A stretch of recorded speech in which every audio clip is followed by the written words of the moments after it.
السلام عليكم ورحمة الله وبركاته. إن الحمد لله نحمده ونستعينه ونستهديه ونستغفره ونعوذ بالله من شرور أنفسنا ومن سيئات أعمالنا. من يهده الله فلا مضل له ومن يضلله فلا هادي له. أشهد أن لا إله إلا الله وحده لا شريك له وأشهد أن محمدا عبده ورسوله.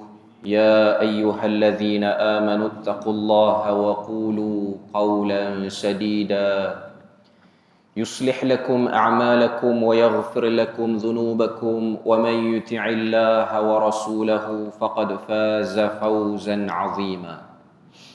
الحمد لله الذي بنعمته تتم الصالحات. ربنا آتنا من لدنك رحمة وهيئ لنا من أمرنا رشدا. اللهم آت نفسي تقواها وزكيها وأنت خير من زكاها أنت وليها ومولاها. أما بعد. Alhamdulillah, syukur pada Allah Azza wa Jal kerana dengan rahmat dan juga limpah kurnia yang Allah Ta'ala berikan dapat kita bersama pada malam ni menyambung perbahasan daripada Mukhtasar As-Saghir fi Siratil Bashirin Nadhir karangan Imam Izzuddin Ibnu Jama'ah. Sambungan kita malam ni ialah Al-Fasluth Thani, fasal yang kedua, fi sifatihil khalqiyyati wal khuluqiyyah, iaitu menerangkan tentang sifat kejadian batang tubuh Nabi dan juga akhlak Nabi, iaitu pada muka surat yang ke-42. Untuk fasal yang kedua ni, penulis rahimahullahu ta'ala cuba mendatangkan riwayat-riwayat yang utama berkenaan dengan sifat tubuh Nabi, jasad Nabi. Ianya tidaklah selengkap seperti mana karya-karya yang lain, terutamanya seperti mana Syama'ilun Nabi ataupun dikenali dengan Syama'il Muhammadiyah oleh Imam At-Tirmizi yang menghimpunkan 500 hadis dalam tu lebih kurang berkenaan dengan tubuh badan Nabi. Semua sekali lah berkaitan dengan Nabi, kehidupan Nabi. Bukan hanya 500 tu tubuh badan Nabi saja, tapi semua kehidupan Nabi, sahabat Nabi, kebiasaan Nabi dengan isteri, kebiasaan Nabi dengan para sahabat. Jadi yang ada dalam risalah kita ni, dia pun ambil sikit seperti mana yang ada dalam Syama'ilun Nabi tu. Muka surat yang ke-42 dia sebut Nabi sallallahu alaihi wasallam bersifat dan berperawakan seperti berikut, iaitu laisa bittawilil ba'id. Nabi itu, bentuk tubuh Nabi tidaklah terlalu tinggi. Orang kata tinggi lonjong sampai macam tak seimbang. Ketinggian tubuh badan Nabi itu tak kena dengan bentuk tubuh badan. Maknanya Nabi bukan ketinggian seperti itu. Nabi tinggi, tapi ketinggian Nabi bukanlah tinggi sehingga tinggi melayuk sampai kita tengok macam tak balance. Bukan macam tu. Wala bil qasir. Nabi juga tidaklah terlalu rendah. Wala bil abyadil amhaq. Dan Nabi itu kulitnya tidaklah putih melepah. Maknanya putih yang kita tengok macam tak pernah sabar dengan seorang lelaki. Maknanya putih kekuningan. Itu mungkin yang paling dekat lah nak sebut tentang warna kulit Nabi ni. Walal adam. Dan Nabi juga tidaklah kulitnya berwarna kecoklatan. Maknanya terlalu gelap sangat. Tak. Wala al-ja'dil qatat. Seterusnya, sifat rambut Nabi itu pula tidaklah terlalu kerinting. Ja'dil qatat maksudnya rambut yang kerinting dan dia punya pattern tu kalau tengok macam rambut orang-orang di Afrika yang tak boleh disikat dengan lurus, tak boleh. Itu yang dimaksudkan dengan ja'dil qatat. Walas sabti, dan rambut Nabi juga tidaklah terlalu lurus macam orang buat rebonding. Rajila asy-syi'ri, Rambut Nabi itu ikal mayang. Maknanya tidak terlalu lurus dan tidak terlalu kerinting. Azharal laun musyarraban humratun fi bayadin sati'. Kemudian dia sebut warna kulit Nabi itu indah berseri-seri, putih kemerah-merahan. Itu warna kulit Nabi. Dan wajah Nabi disebutkan di situ ka'annahu wajhahul qamaru lailatal badri. Seakan-akan wajah Nabi itu seperti bulan pada malam purnama. Ini riwayat daripada Anas bin Malik macam ni lah. Anas bin Malik ni antara sahabat Nabi yang banyak memerhati bentuk rupa Nabi. Sebab dia antara sahabat yang daripada umur muda bersama dengan Nabi. Dalam riwayat sebut umur dia sekitar berapa belah ataupun 10 tahun tu sudah bersama dengan Nabi, sehinggalah usianya menjangkau 20-an, tempoh dia bersama dengan Nabi, dan dia ni selalu duduk dekat dengan Nabi. Selalu duduk dekat dengan Nabi menyebabkan dia banyak memerhati Nabi. Dan ada riwayat-riwayat dia yang kadang-kadang menunjukkan macam ada perbezaan. Sebab riwayat bila mana dia beritahu tentang tubuh badan Nabi, boleh jadi dia beritahu tu waktu dia awal-awal duduk dengan Nabi. Maknanya baru setahun dua. Dan ada riwayat dia riwayatkan waktu Nabi dah di hujung usia sebelum wafat. Jadi ada sikit perubahan dari segi bentuk tubuh badan yang diriwayatkan daripada riwayat Anas bin Malik ni. Cuma yang dalam buku kita ni yang standard. Keseluruhan yang ada pada diri Nabi inilah seperti mana yang disebut dalam banyak riwayat, iaitu orang yang tak terlalu tinggi, tak terlalu rendah. Dan sebahagian para ulama menyebutkan Nabi ni bila mana duduk dengan sahabat, nampak Nabi paling tinggi. Dan bila mana Nabi berdiri pun, Nabi nampak paling tinggi. Itu antara satu kita sebut sebagai benda pelik lah pada diri Nabi. Sebab ada sahabat Nabi yang lagi tinggi. Ada sahabat Nabi yang lagi tinggi pada Nabi. Macam Umar Al-Khattab, sasa dan tinggi. Ada lagi sahabat-sahabat lain yang lebih tinggi daripada tu. Seperti mana anak kepada Sa'ad bin Ubadah. Ini antara sahabat Nabi yang tinggi. Sebab ada sebahagian riwayat Nabi mengenali kalau orang datang rumah Nabi ni yang ketuk pintu ataupun yang tepuk dekat mana-mana dinding, tepukan dia tu atas, maknanya dia orang yang tinggi. Dan pernah berlaku pertandingan waktu dihantar dia ke Rom. Seorang sahabat ni dihantar dia ke Rom untuk menyebarkan Islam, beritahu risalah Islam. Tapi ini pada zaman Umar Al-Khattab, bukan zaman Nabi hidup, zaman Nabi dah wafat dah. Dihantar dia ke Rom untuk deal dengan Rom ni lah, untuk deal dengan penguasa Rom ataupun pahlawan di sana. Jadi orang Rom ni dia tidak menyambut baik pada waktu tu kedatangan para sahabat ni. Rom ni lah orang Eropah sekarang lah, Banu Asfar. Itu ialah keturunan Rom dulu. Sekarang ialah orang Eropah lah. Orang yang kalau kita tengok di Eropah keseluruhannya dan juga di sebahagian Amerika, itu ialah keturunan Banu Asfar. Dan mereka dengan kita ni memang lebih besar dia orang lah. Okay.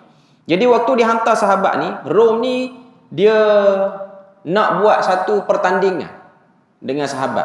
Asalnya lah pertandingan yang berbentuk macam gusti ke apa, tapi sahabat ni kata tak payah. Kita ambil pertandingan yang paling simple je. Ukur tinggi. Bila mana dibuat pertandingan tu, jadi sahabat ni telah memberi seluar dia, dipakai oleh satu orang pahlawan Rom yang besar tubuh badan dia. Bila mana orang Rom tu pakai seluar sahabat tu getah dia duduk dekat leher. Jadi tuan-tuan boleh agak tinggi orang tu macam mana. Getah seluar dia, getah pinggang dia tu duduk dekat leher. Orang Rom tu pakai duduk dekat leher. Dia sahabat Nabi tu, seluar sahabat Nabi. Maknanya dia sangat tinggilah. Jarang kita pakai seluar getah pinggang sampai sini. Itu nak tunjuk seluar dia besar. Jadi dia kata tak payah perang. Awal-awal dah kalah dah. Peperangan ni pun dah kalah dah. Jadi nak sebutnya ada sahabat Nabi yang tinggi, tapi bila mana duduk dengan Nabi, nampak Nabi macam sama tinggi. Walaupun Nabi tak setingginya. Itu antara sebahagian riwayat lah. Kepelikan pada ketinggian. Dia satu benda yang misteri untuk Nabi. Sebab Nabi ni tak akan dia duduk dengan mana-mana orang, yang paling menonjol mesti Nabi. Dia tak akan jadi orang lain lebih menonjol di situ. Orang akan nampak Nabi lah yang paling bergemerlapan bila mana Nabi duduk dengan kumpulan orang. Tak akan orang kata apa, bersinar orang lain, sahabat lain. Sebab tu itu antara kurniaan, kemuliaan Allah Ta'ala beri pada diri Nabi. Beza orang biasa dengan Nabi itulah. Okay. Kemudian dalam perenggan seterusnya dia sebut sifat Nabi lagi, wasi'al jabin. Dahi Nabi ni luas, tapi tidaklah sehingga menampakkan pelik wajah Nabi itu. Azajjal hawajib. Bulu kening Nabi terbentuk rapi, fi ghairi qarnin, tetapi tidak bercantum. Sebahagian riwayat sebut bentuk kening Nabi ni seperti urjun. Urjun ni ialah bulan sabit. Itu bentuk kening Nabi. Sahlal khaddain, dan kedua-dua belah pipi Nabi itu, sahla tu maksudnya ialah berisi. Dia terjemah situ gebu dan tidak meninggi. Saya tak rasa terjemahan gebu tu tepat. Sebab gebu ni dia nampak macam orang tu gemuk. Tapi pipi Nabi ni dia tidaklah nampak jawline terlalu jelas sangat. Kan dia punya orang kata apa, tulang tepi ni tak nampak jelas. Tapi tidaklah tebal sangat sehingga nampak Nabi tu macam orang yang gemuk. Tapi dia elok. Dia terletak elok pada wajah Nabi tu. Tidak terlalu menampakkan Nabi kurus dan tidak terlalu menampakkan Nabi itu gemuk. Itu disebut sebagai sahlal khaddain. Sebab dalam bahasa Arab, bila mana nak sebut pipi tu dia berisi ataupun nampak macam orang tu gemuk, dia akan disebut kulthum. Sebab tu kita pernah dengar nama Ummu Kulthum. Ummu Kulthum ni maksudnya yang mamlu'atun bil laham. Dia banyak daging di pipi dia sehingga nampak dia macam sedikit berisi. Okey. Kemudian ad-da'jal ainain. Disebut di situ warna mata hitam Nabi itu bersinar. Maknanya bola mata Nabi yang hitam tu nampak seperti bersinar. Awtafal ashfar. Bulu mata Nabi panjang dan juga lentik. Hasanal anf. Hidung Nabi mancung. Hidung Nabi mancung ni dia taklah mancung yang terlalu melampau sangat. Seperti mana kita tengok setengah-setengah orang, hujung hidung dia tu dah nak menutup bibir atas dia. Yang tu mancung yang tak elok sangat tu. Dia mancung yang sedang elok dengan Nabi. Tidak terlalu panjang, tidak terlalu pendek sangat. Tak terlalu penyek sangat lah istilah kita. Okay. Taklah menyebabkan bila mana Nabi nak minum, tuan-tuan pernah tengok orang yang hidung mancung dia panjang sangat. Biasanya orang Turki, orang Arab Saudi kebanyakannya. Dia kena halih hujung hidung dia tu bila mana nak minum kalau gelas yang kecil. Kerana terlalu nak jatuh, nak jadi macam paruh burung lah apa. Bukan macam tu hidung Nabi. Dia mancung, tapi mancung yang elok. Itu sifat hidung Nabi.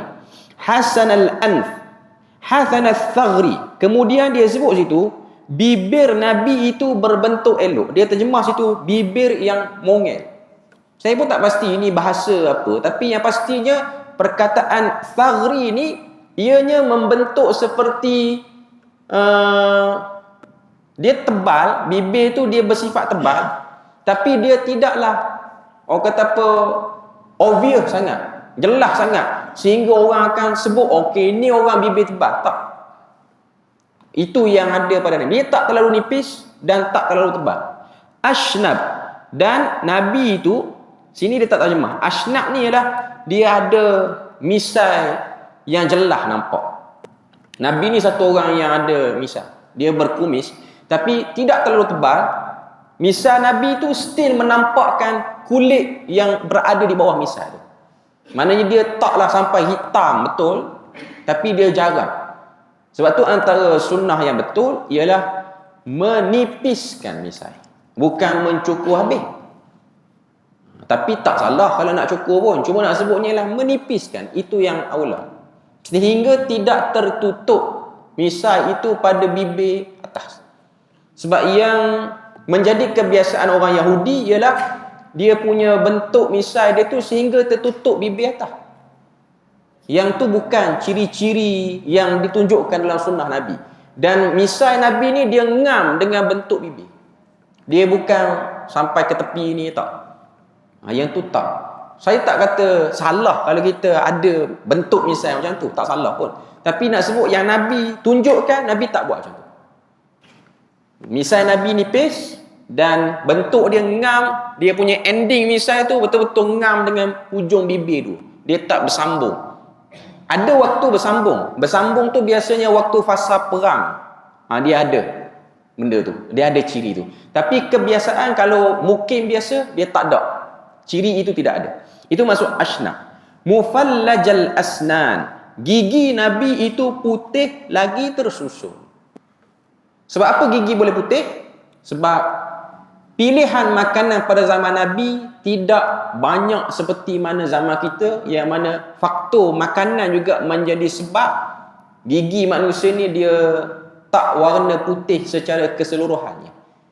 Memang saya tak tahulah, tapi ada pernah dengar perkongsian daripada orang dalam bidang dentis ni, gigi bila mana terlalu putih sangat, dia tidak menunjukkan gigi itu sihat.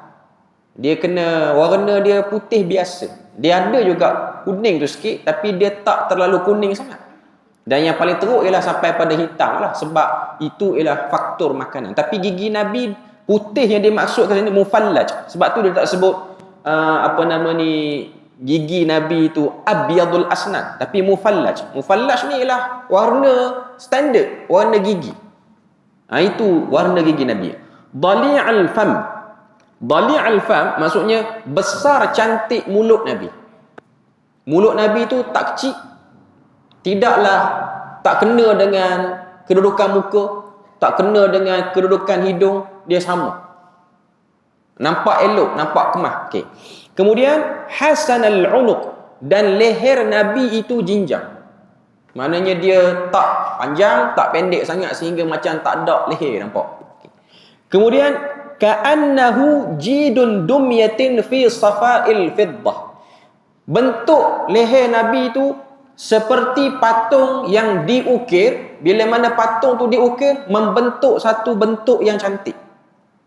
Mudah cerita tu, tuan tengoklah patung-patung apa yang ada sekarang. Tak payah tengok patung yang diukir. Patung yang orang guna untuk letak baju apa semua tu pun, itu contoh yang kita boleh nampak lah.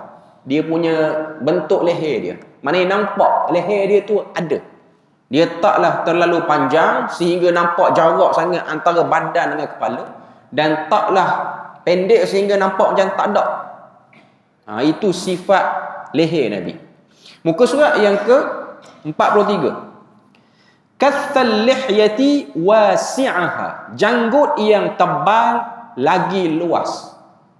Walaupun janggut Nabi tebal, menutup bentuk dagu Nabi, tapi still menampakkan bentuk leher. Dia ada orang janggut tebal sampai dia tutup, tak nampak sampai ke sini, sampai dekat tulang kola ni, dia punya janggut dia.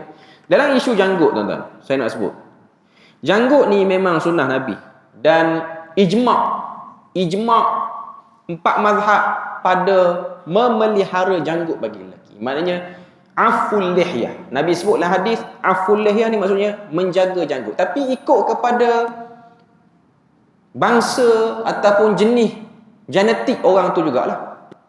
Kita tak perlu memaksa diri untuk dapat janggut yang tebal. Macam kita orang Melayu, itu bukan bentuk genetik kita. Yang ada simpan, tidaklah dia cukur habis, melainkan kerana ada tuntutan tertentu yang menyebabkan yang kena cukur tu. Macam orang duduk dalam badan beruniform ke apa, walaupun kadang-kadang tak difahami apa logiknya tuntutan itu. Cuma nak sebutnya ialah orang yang ada janggut tebal, dia simpan dan dia rapikan. Itu benda yang penting, merapikan janggut. Sebab sifat Nabi ni, Nabi merapikan. Dia ada orang dia panjang tapi dia tak rapikan. Jadi dalam isu janggut ni, orang yang ada simpanlah. Orang yang tak ada, tak apa. Itu tidak menjadi sunnah yang orang kata apa, mudah untuk diikuti. Sebab ianya bergantung pada genetik kita. Kalau orang ada, simpan. Memang bentuk janggut Nabi tu membawa daripada tepi ni lah, daripada jambang apa semua sampailah ke bawah ni. Dan sebahagian riwayat menyebutkan dia punya kepanjangan tu hanya segenggam. Bila mana genggam sampai takat tu saja. Bukan Nabi sengaja potong. bawah. Tapi memang kepanjangan dia banyak tu. Ada orang panjang lebih lagi. Tapi sekiranya, ni pandangan sebahagian para ulama mutaakhirin, sekiranya janggut satu orang tu dia terlalu panjang sehingga menyerupai orang agama lain. Tuan-tuan tahu ada setengah-setengah orang agama lain dia simpan janggut tu panjang, macam Jus Yahudi dia ada simpan janggut panjang. Termasuk dengan misal macam agama Hindu, setengah daripada Sami dia, Sikh. Bila mana mereka ada elemen itu, maka kita kena ada pembeza dengan mereka. Sebab sebahagian mereka panjang, simpan sampai melayuk sampai ke bawah. Yang tu tak. Ada keperluan untuk dia potong sikit. Bukan cukur habis, dia potong bagi nampak kemas. Itu yang penting. Sebab tu dia sebut dengan katha. Katha tu maksudnya tebal, wasi'aha, dan ianya memenuhi ruang muka tu. Dia bukan panjang sampai ke bawah macam tu. Aswad asy-sya'ri. Nabi ni rambutnya hitam berkilat. Idza tala sya'ruhu, ketika mana rambut Nabi panjang, fa ila syahmati udhunaihi wa ma'a katifaihi. Bila mana rambutnya panjang, mencecah cuping telinga dan bahu. Rambut Nabi ni ada 3 pattern. Pertama, wafrah. Wafrah ni ialah rambut Nabi berada kepanjangan dia di tengah telinga. Secara purata lah. Bukan daripada depan ni semua. Secara purata orang nampak tebal dia apa semua. Sebab rambut orang-orang dulu, orang Arab dulu, dia jenis rambut yang dia simpan panjang dan lebat ke belakang. Jadi rambut Nabi biasanya yang paling pendek ialah wafrah. Nabi tidak melazimi botak. Botak ni bila mana pergi buat umrah dan buat haji je. Tapi ada sahabat yang melazimi rambut pendek sehingga botak pun macam Ali bin Abi Talib. Sebab dia ni orang perang yang kira nak cepat. Yang pertama wafrah, yang kedua limmah. Limmah ni bawah pada cuping. Tengah leher ni, tengah leher. Dia panggil limmah. Yang ketiga ialah jummah. Jummah ni rambut Nabi dah jatuh sampai atas bahu. Itu paling panjang. Dan yang paling panjang itu, jummah ni biasanya dalam fasa perang. Bukan setahun rambut panjang macam tu. Tak. Dan Nabi bila mana Nabi ada rambut panjang ni, Nabi jalin rambut tu. Nabi pakai topi perang ataupun pakai ikatan kepala, lepas tu ada jalinan rambut yang membentuk seperti tocang. Tapi tuan-tuan kena tengok cerita Arab lama lah. Dia bukan tocang macam cerita kungfu Cina tu, yang separuh botak belakang panjang. Yang tu kalau kita buat tak pasal yang tu. Kita tak buat yang tu. Yang tu bukan sunnah Nabi, tu sunnah orang-orang Shaolin Shocker. Cuma nak sebutnya kita tak buat yang tu. Tapi nak sebutnya ini ialah bentuk-bentuk rambut Nabi. Wafrah, limmah, jummah. Dalam buku tak ada. Wafrah separuh telinga, limmah separuh leher, jummah jatuh atas bahu. Itu sifat rambut Nabi.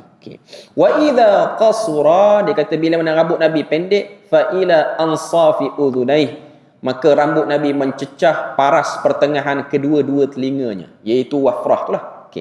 Lam yablugh shaybu ra'sihi wa lihyatihi 20 sya'ratan. Dia sebut situ bilangan uban di kepala dan janggut Nabi tidak sampai 20 helai. Maknanya Nabi ni waktu dia dah berusia, dah mencapai usia akhir 50-an, nak masuk awal 60-an, tidak ketara uban yang ada pada rambut Nabi dan juga janggut Nabi. Ada, tapi tak ketara. Tuan-tuan jangan berpegang pada bilangan 20 helai tu. Dalam syaraf, kebanyakan para ulama sebut ini ialah anggaran. Maknanya tak terlalu nampak sangat rambut ataupun bulu yang berwarna putih tu, tak nampak. Janggut ke ataupun rambut ke tak nampak. Sebahagian riwayat sebut uban yang jelas pada diri Nabi ni ialah di tepi ni. Dia panggil sudri. Dekat dengan sideburn apa semua ni, tepi-tepi ni ada. Itu menjadi syiar orang-orang Quraisy. Tepi ni, lepas tu dekat mafraqi sya'ar, tempat kita rambut belah tu kan, tengah tu sikit. Itu yang ada 3 tempat, dan janggut tu ada sikit-sikit. Itu ialah yang ada pada Nabi. Tak terlalu jelas sangat. Taklah sampai nampak macam 3 jari sampai dia punya uban, tak. Tapi nampak macam ada satu jalur yang menunjukkan adanya uban di situ. Ini riwayat pada Anas. Kemudian disebut lagi dalam buku kita tu, dhakhmal yadain. Nabi ni tangannya besar. Dhakhmal yadain. Layyinaha, dan tangan Nabi lembut. Tangan Nabi lembut. Tangan dia besar dan lembut. Anwara al-mutajarrid. Maksudnya ialah tubuhnya berseri dan tidak terlalu berbulu sangat. Maknanya batang tubuh Nabi ni taklah menampakkan Nabi ni orang yang hairy, terlalu banyak bulu sangat. Macam setengah-setengah orang. Ada tapi tak banyak. Okay. Mu'tadilal khalqi. Kejadian tubuh badan Nabi ni sederhana. Badinan mutamassikan. Badannya besar dan juga tegak. Sawa al-batni was sadri. Dan dada Nabi dan perut Nabi ni dia sekata. Dia orang kata apa, sama je. Dia tidaklah perut ke depan lebih, tak. Sebahagian riwayat sebut dada Nabi tu ke depan sikit. Maknanya itu bentuk tubuh Nabi di usia yang sudah menjangkau 50-an. Macam tu. Sebab ada riwayat waktu Nabi gali parit dalam perang Khandak tu, Nabi tanggalkan baju. Sehingga ada sahabat tengok dan sahabat melihat pada perut Nabi tu ianya seperti susunan batu bata. Maknanya ada six pack lah. Mudah cerita. Waktu tu Nabi dah usia 50 lebih. Waktu tu. Dengan tubuh badan Nabi. Nabi ni bukan orang yang selalu buka baju. Nabi bukan perangai macam tu. Nabi bukan seperti itu. Tapi bila mana terlalu panas sangat pada waktu tu, Nabi buka sebab nak mudahkan kerja. Kita sebenarnya kalau kita nak buka baju, tunjuk badan ni, dia tak haram. Dia tak haram pun. Tapi pada saya lah, tengok keadaan. Ada orang dia suka buka. Mudah sangat buka. Tayang, body apa semua. Dia kadang-kadang benda ni mengurangkan warak dan kehormatan orang pada kita. Sebab tu dalam mazhab Syafi'i, salat dengan tidak menutup badan bahagian atas ni, ianya boleh merosakkan kesempurnaan salat. Maknanya perbuatan tu makruh. Perbuatan tu makruh. Ada orang dia pakai kain saja. Tambah-tambah yang solat kat rumah. Piyah pakai, baju tak pakai. Kepiah tu punya berpegang. Kena pakai. Tapi baju tak pakai. Ni jenis semayang kat rumah ni. Tak buat benda tu. Bahkan kebanyakan para ulama tidak membenar. Sebab tu kalau kita pergi buat umrah kan, habis selesai tawaf, salat belakang makam Ibrahim, tak perlu dah itibak tu, tak perlu buka dah bahu kanan. Perbetul balik kain tu dan tutup bahu kanan. Ada orang dia salat ni macam tu. Tu tak betul. Itu bukan cara yang ditunjuk oleh Nabi. Tutup balik. Yang dibuka hanyalah pada waktu tawaf sahaja. Ni ada orang daripada tawaf dia bantai sampai semayang sampai sa'i pun. Tahlul baru dia tutup. Itu kebiasaan orang yang dia tidak dapat penerangan yang betul. Tak betul. Dia hanya tawaf. Tu pun sebahagian para ulama sebut tawaf pun pada 3 pusingan pertama saja. Pusingan yang keempat dia tutup balik. Walaupun riwayat tu ada sikit pertikaian lah. Ada yang kata tawaf tu buka sampai habis. Dan nak sebutnya ialah Nabi tidak melazimi buka baju secara terbuka. Tambah-tambah lagi pada zaman fitnah ni, buka baju bagi lelaki dia bukan benda yang elok lah. Tambah-tambah orang lelaki yang ada bentuk badan yang agak elok sikit, terutamanya orang muda. Kita tengok beberapa minggu ni ada orang buat satu isu lah.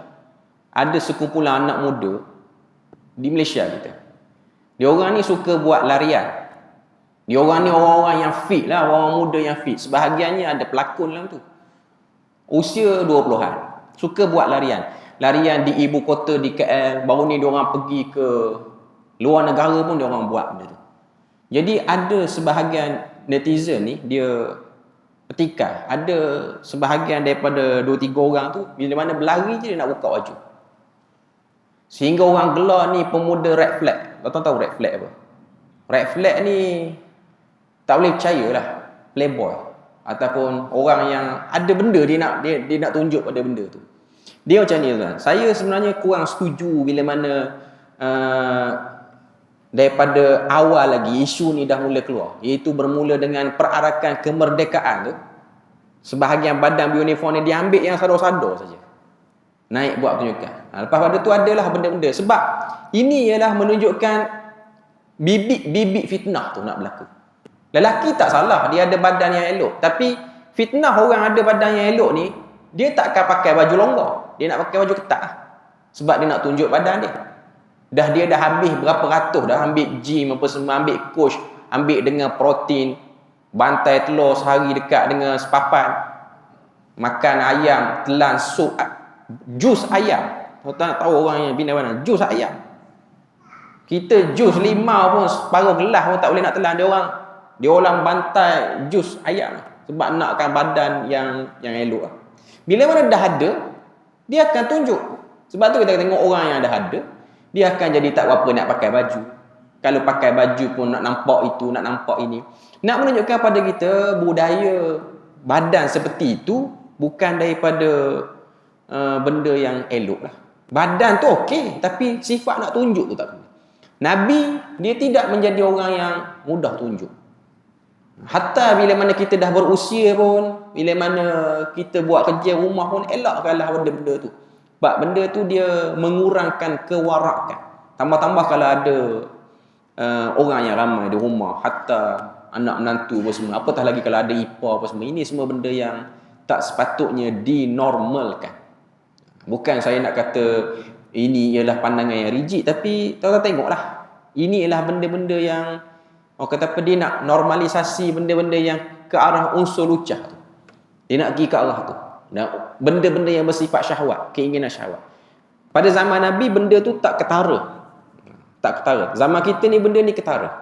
Bermula dengan pakai baju yang ketat seperti mana yang kita tengok tu lah. Yang orang guna istilah red flag. Red flag tu bendera merah. Maknanya orang-orang ni kena hati-hatilah. Dia ni ada nak jual apa daripada badan dia tu. Ada dia nak promote apa, nak tayang apa. Okey. Kemudian kita tengok lagi sambungan. Aridas sadri. Dada Nabi ni bidang, maknanya luas. Nampak Nabi ni seorang yang sasa lah. Kemudian dia sebut ba'ida ma bainal mankibain. Itu muka surat 43, yang teks Arab dia tu bawah sekali.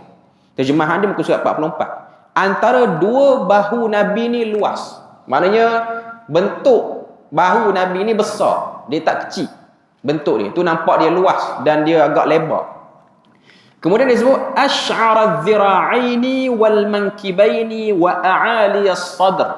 Berbulu lebat pada kedua-dua lengan. Maknanya lengan Nabi ni dia ada bulu roma yang agak ketara. Kedua-dua bahu Nabi, di atas bahu ni ada sikit bulu, dan di bahagian dada, tapi ianya nipis, dia tak tebal. Antara pangkal dada, maknanya dekat lekuk dada ni, membawa sampai kepada pusat. Dia macam ada satu line bulu roma Nabi.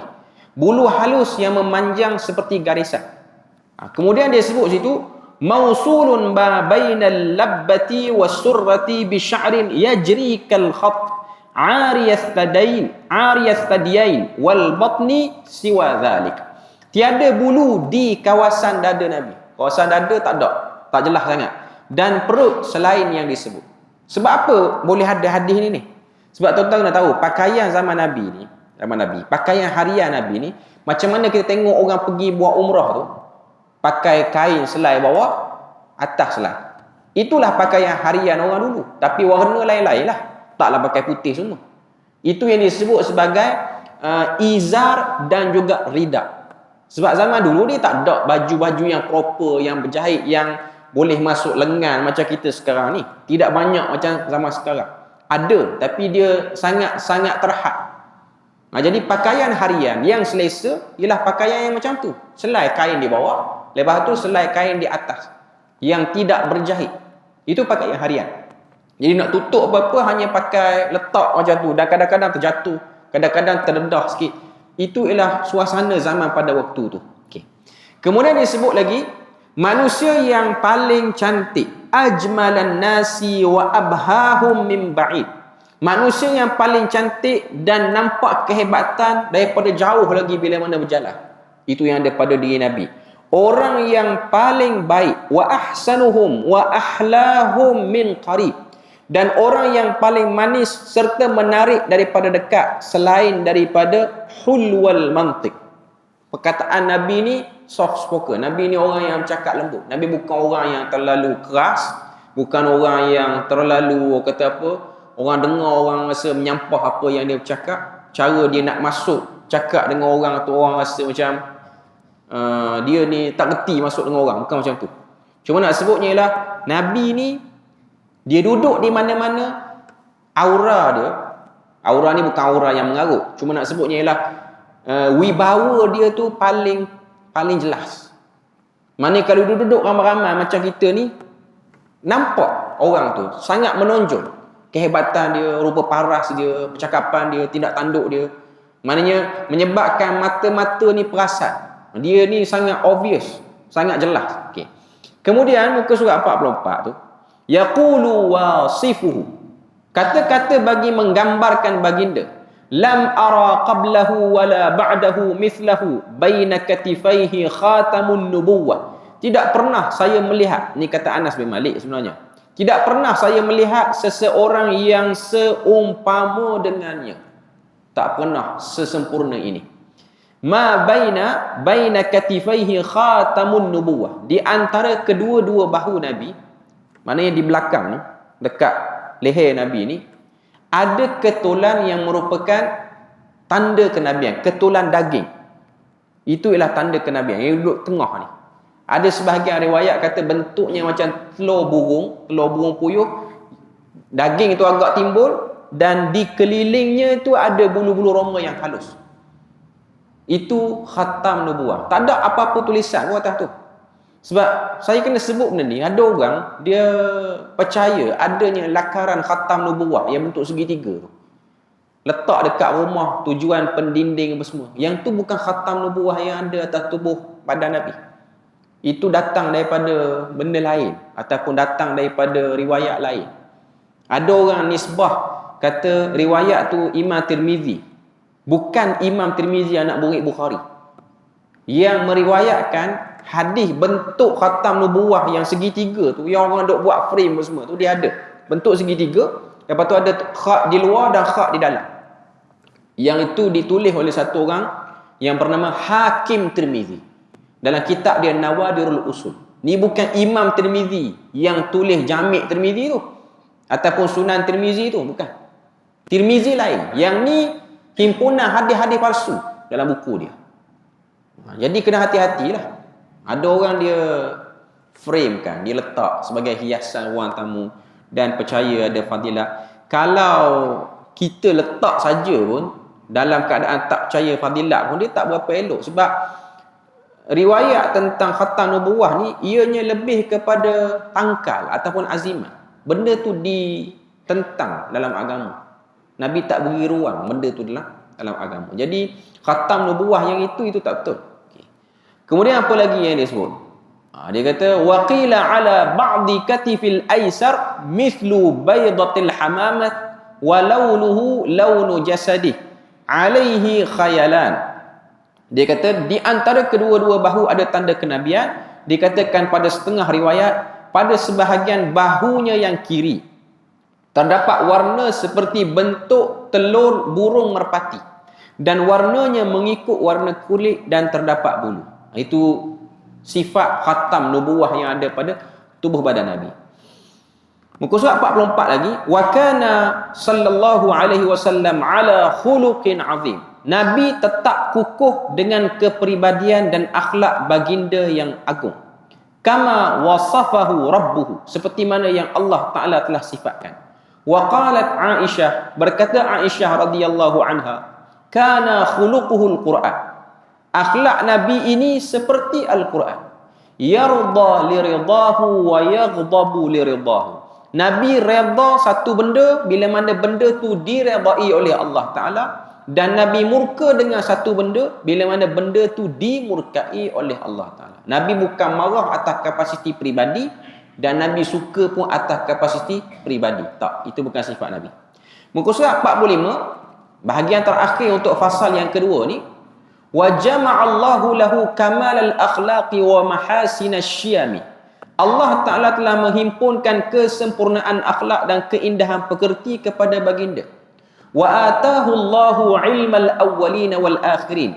Allah Ta'ala kurniakan kepada Nabi ilmu orang terdahulu dan juga ilmu orang yang terkemudian. وَمَا فِيهِ مِنَ النَّجَاةِ وَالْفَوْزِ فِي الْآخِرَةِ وَالْغِبْطَةِ وَالْخَلَاصِ فِي الدُّنْيَا. Dan ditambah pula kegembiraan dan kesudahan yang baik di dunia. Sedangkan Nabi itu wahuwa ummiyun, dia seorang yang tidak boleh membaca dan tidak boleh menulis. La yaktub wala yaqra wala muallimun lahu, dan tidak pernah berguru dengan siapa pun.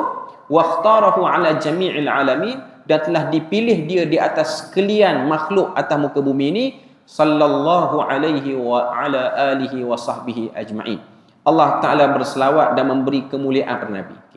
Fasal 2 gitulah selesai. Itu sahaja yang diletakkan oleh penulis untuk cerita tubuh badan Nabi. Bila mana kita baca fasal kedua ni, apa tujuan hadis-hadis seperti ini ni dibawa oleh para ulama? Tujuan dia apa? Tujuan dia ialah supaya bila mana ada orang cerita tentang Nabi, maka inilah bukti bentuk tubuh badan Nabi yang sebenar.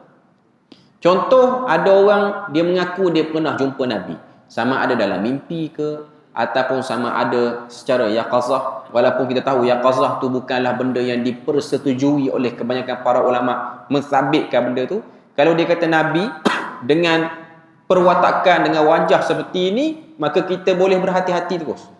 Ataupun orang yang cuba buat lakaran wajah Nabi, lakaran-lakaran itu akan terbatal bila mana kita tahu ini ialah bentuk-bentuk sifat yang telah disebut oleh para sahabat tentang diri Nabi.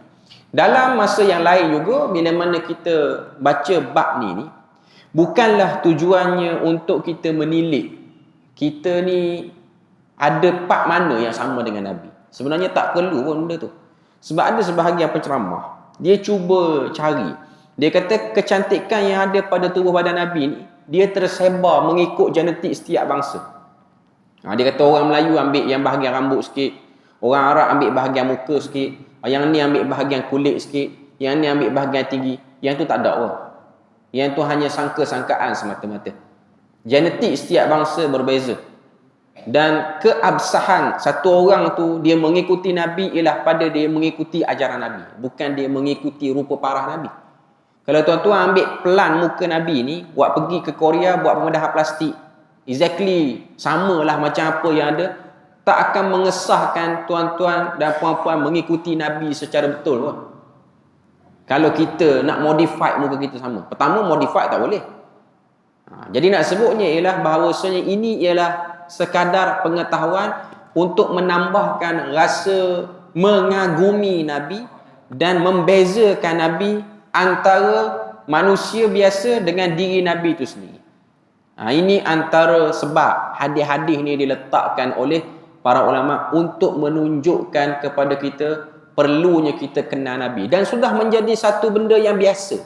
Bila mana satu orang tu dia sayang, dia minat, dia suka, dia mengidolakan, dia kata apa, mengagumi satu orang, dia nak tahu benda-benda seperti ini.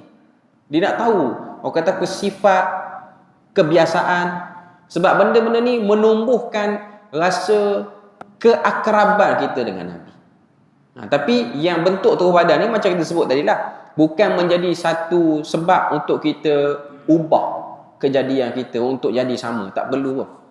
Hanya sekadar untuk kenal, hanya sekadar untuk tahu sahaja.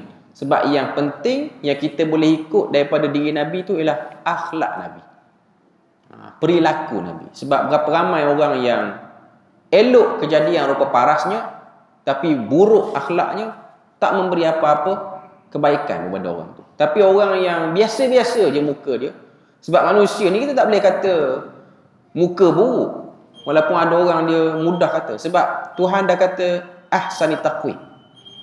Tapi yang terbaik ialah yang terbaik akhlaknya. Kita beri laluan azan dulu. Okey.